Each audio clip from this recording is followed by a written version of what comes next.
Oke, selamat datang di Mindful Investor Podcast by Fin Academy, sebuah platform di mana kamu akan bisa belajar tentang finance, bisnis, ekonomi yang dibawakan oleh saya Niko. Dan mohon maaf sudah cukup lama The Mindful Investor Podcast tidak meluncurkan episode baru, tapi pada hari ini dan seterusnya moga-moga kita bisa lebih lebih sering ya untuk mengeluarkan episode baru. Nah, di hari ini adalah segmen tentang money moves di mana ya saya akan berbicara mengenai apa yang menjadi trending di dunia investasi ataupun finance. Yang kali ini langsung saja kita masuk ke berita pertama nih ya, untuk teman-teman bisa simak dan juga membantu teman-teman membuat rencana untuk investasi. Nah, berita pertama datang dari Amerika. Jadi di sekitar bulan Oktober akhir itu Bank Sentral Amerika menurunkan suku bunganya sebanyak 25 basis poin menjadi 4% dengan alasan bahwa ya kita sudah mulai kekeringan likuiditas gitu ya di pasar.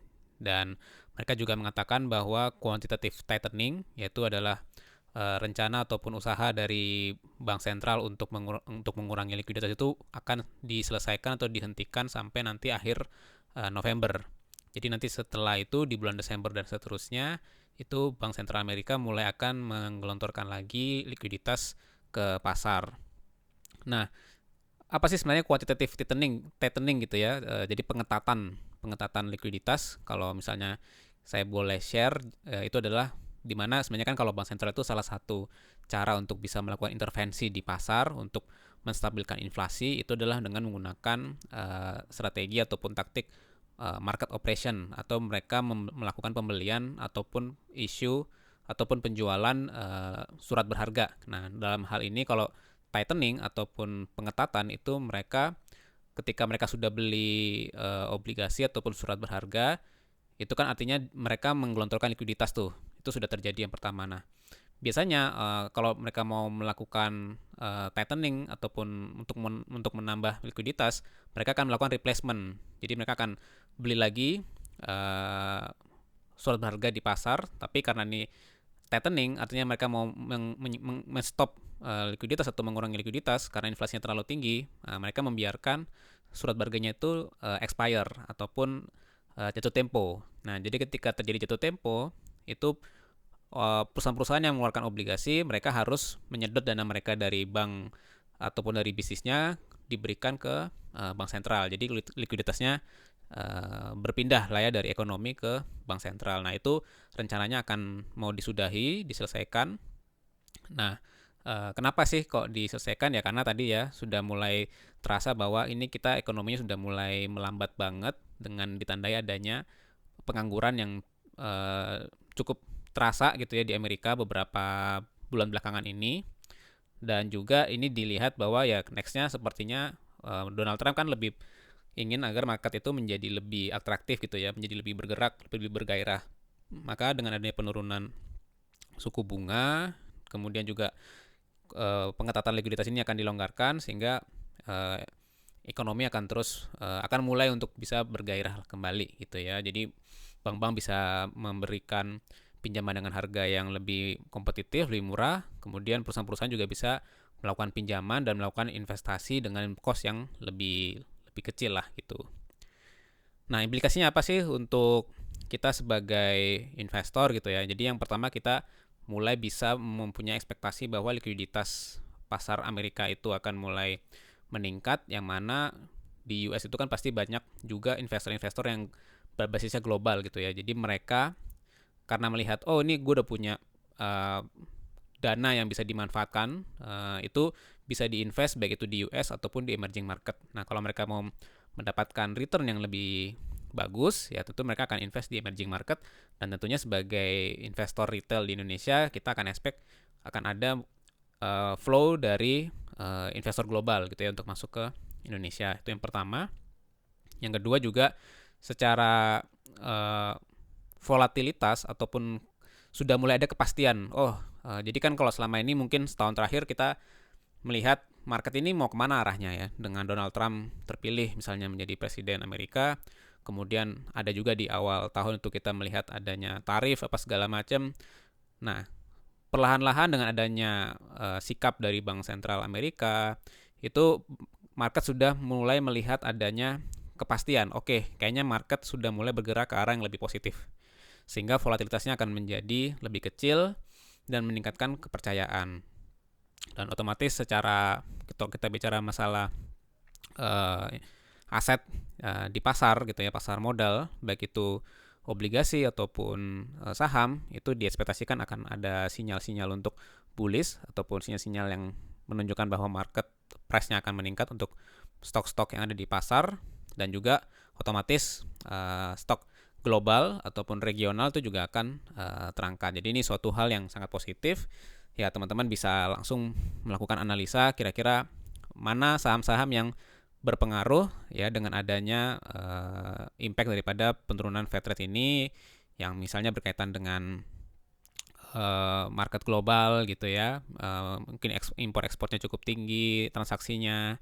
Kemudian juga bisa lihat dari sisi bonds, kalau tadi misalnya equity, sekarang misalnya bonds, maka bonds ataupun obligasi yang tenornya panjang dengan kualitas yang investment grade, nah itu dengan adanya penurunan suku bunga dari Fed rate itu akan menaikkan harga daripada obligasi ya, yang tenornya jangka panjang dan juga investment grade. Nah, mungkin sedikit penjelasan apa sih hubungannya antara suku bunga dengan harga obligasi, karena mungkin ini juga terjadi di Indonesia ya, karena kan juga di Indonesia Bank Indonesia juga sudah melakukan penurunan suku bunganya 7 days reverse repo rate gitu ya, dan kemungkinan di akhir tahun juga bisa dilakukan sekali lagi. Nah, ini sama nih. Jadi ketika misalnya Bank Sentral menurunkan suku bunga, itu akan berimpact pada kenaikan daripada obligasi. Kenapa? Terutama yang jangka panjang dan juga investment grade ya, kualitasnya bagus. Kenapa? Karena investor yang mempunyai ataupun memegang dalam balance sheet-nya itu adalah aset-aset yang berkualitas, dipegang jangka panjang, berkualitas, mereka pasti sudah men-expect untuk mendapatkan yield ataupun return sekian persen gitu ya, katakanlah misalnya 8% ataupun misalnya ya 8% plus minus lah ya. Kemudian ketika misalnya terjadi perubahan situasi market di mana suku bunga itu turun, maka pricing ataupun valuasi daripada obligasi mereka itu meningkat. Kenapa? Karena obligasi mereka menjadi lebih menarik ya, obligasi-obligasi yang tenornya panjang dengan suku bunga yang bagus, 8% katakanlah, kemudian kualitas kualitas asetnya atau ratingnya juga bagus, katakanlah triple B ataupun double A ataupun triple A malahan gitu ya, itu sangat bagus, itu menjadi lebih bernilai. Kenapa? Karena orang akan berbondong-bondong untuk mencari obligasi tersebut. Kenapa? Karena di market dengan adanya penurunan suku bunga, paling di market nanti obligasi akan dihargai mungkin sekitar 6% ataupun ya mungkin 6% plus minus gitu ya. Nah, ini ada obligasi yang harganya 8%, pasti akan sangat diminati, dan tentu investor yang memegang awalnya juga tidak akan mau melepas kalau tidak dihargai dengan harga yang lebih mahal gitu ya. Jadi it's okay untuk teman-teman yang misalnya belum invest di obligasi, ya mungkin sekarang bisa coba dilirik, karena kita masih ada ekspektasi mungkin sekitar 1 atau 2 kali lagi ya terjadi penurunan daripada suku bunga. Nah itu ya kurang lebih itu berita dari Amerika, dan di Amerika sendiri juga para analis itu juga melihat bahwa ini mungkin akan terjadi penurunan lagi ya, sekitar 1 sampai 2 kali lagi, 25 basis point dari mungkin sekarang posisinya adalah 4%, mungkin nanti jadi 3,75 ataupun bisa juga ke 3,5%, tergantung situasi ekonomi terakhir ya. Nanti pasti mereka akan melihat dari sisi inflasi, kemudian dari angka pengangguran, dari pertumbuhan ekonomi gitu ya. Jadi tapi trennya adalah akan ada penurunan suku bunga. Jadi teman-teman silakan dari sekarang mungkin kalau ada spare cash juga bisa diinvest. Nah, yang menarik juga adalah ada hubungan yang terbalik ya, sama seperti kayak tadi adalah harga obligasi, yaitu hubungan terbalik antara Fed rate ataupun suku bunga bank sentral dengan harga emas gitu ya. Jadi harga emas itu kan belakangan ini lagi naik terus itu kan, pada mungkin 2 bulan lalu masih di 3.600. Nah, sekarang sudah di angka 4.000 dolar per ons, yang mana salah satu faktor yang membuat dia naik adalah penurunan suku bunga. Jadi orang akan jadi melihat bahwa daripada saya misalnya invest di Treasury bills gitu ya, surat berharga Amerika yang mungkin memberikan returnnya itu sekarang sudah makin lama makin kecil, mending saya invest di komoditas gitu ya, misalnya emas. Baik itu emas ya, mungkin kalau investor maksudnya adalah ETF ya, exchange traded fund, yaitu adalah kayak proxy untuk ada perusahaan sekuritas yang mengeluarkan suatu surat berharga yang mana ini adalah mengikuti dari indeks harga emas gitu ya. Nah, mereka lebih prefer untuk pegang itu karena opportunity-nya akan lebih baik, akan dapat return yang lebih lebih baik gitu ya. Karena juga sekarang situasinya juga masih belum terlalu kondusif dalam hal ya, misalnya masih ada beberapa kejadian yang bersitegang ataupun konflik ataupun istilahnya cywar gitu ya, antara Cina dengan Amerika gitu. Jadi ya mereka pasti akan melihat ya mending saya mungkin akan ambil emas, yang mana membuat permintaan terhadap emas itu meningkat dan mendorong kenaikan harga dari emas gitu ya. Jadi boleh juga dipertimbangkan. Nah, mungkin yang berikutnya adalah berita dari Indonesia. Yang pertama adalah ada rencana untuk meredenominasi ya, denominasi daripada nilai rupiah, yang mana nanti nilai rupiah itu angkanya akan disimplify ya, nol-nolnya itu akan dikurangi sebanyak ya mungkin 3 nol ya. Kalau misalnya kita harga misalnya ada uang kertas 1000, nanti 1000 itu kan menjadi 1.